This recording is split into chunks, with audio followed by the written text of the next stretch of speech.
Election day is now just 20 days out, and the presidential candidates are courting key voting groups. Both Vice President Harris and former President Trump are ramping up their efforts with black voters, with an added focus on getting black men to the polls. And joining us now is ABC Washington Bureau Chief and Political Director Rick Klein and ABC News contributor Mike Muse.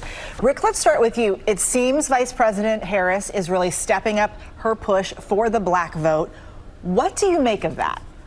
Yeah, Eva, it's a real concern for the campaign, and it's not that she's not winning overwhelmingly among black voters, is that she might not be winning overwhelmingly enough, and there's concerns around turnout. The New York Times Siena poll this week made some big headlines because you see some softness in the numbers. Now, those look like big numbers.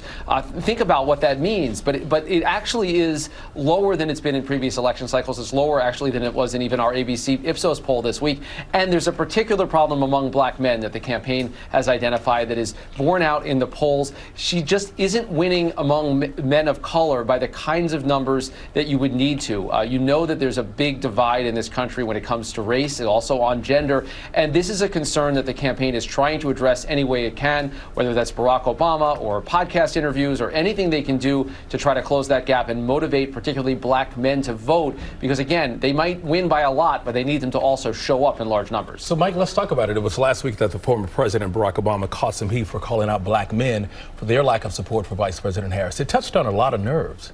It did, but I think it allowed for a larger conversation in the context, because the black male vote just isn't a VP Harris dynamic that she has to solve. It's just not a Democratic challenge that needs to be solved or a Republican challenge.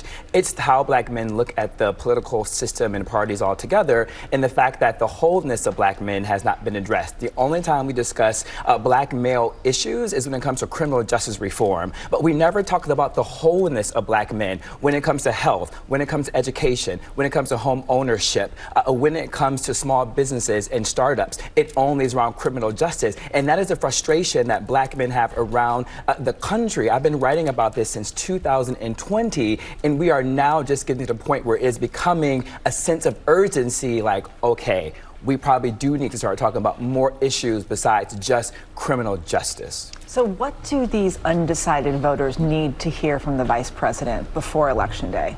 I think what Vice President Harris is really alluding to when she's really appealing to the black male vote, in particular when she launched her black male voter plan on Monday, what she was saying is, just because I'm focusing on black men currently doesn't mean that I'm not addressing all issues. One point to note in particular is when she says looking at price gouging around food and groceries. What I found really interesting was the nuance of that, because yes, it helps all Americans, but in particular, it brings the black man into the home.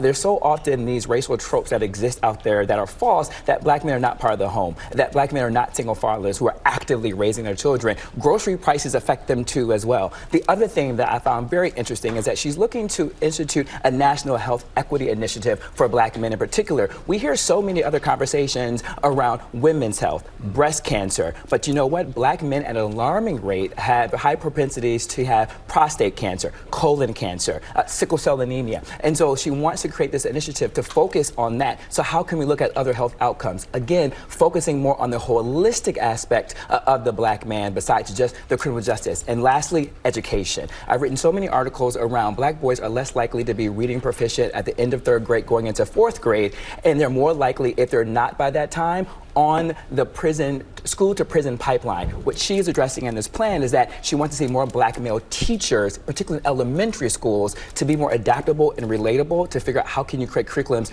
targeted towards this type of demographic. So, Rick, now that we are in the final stretch, what's the strategy for both candidates, especially now that early voting has started?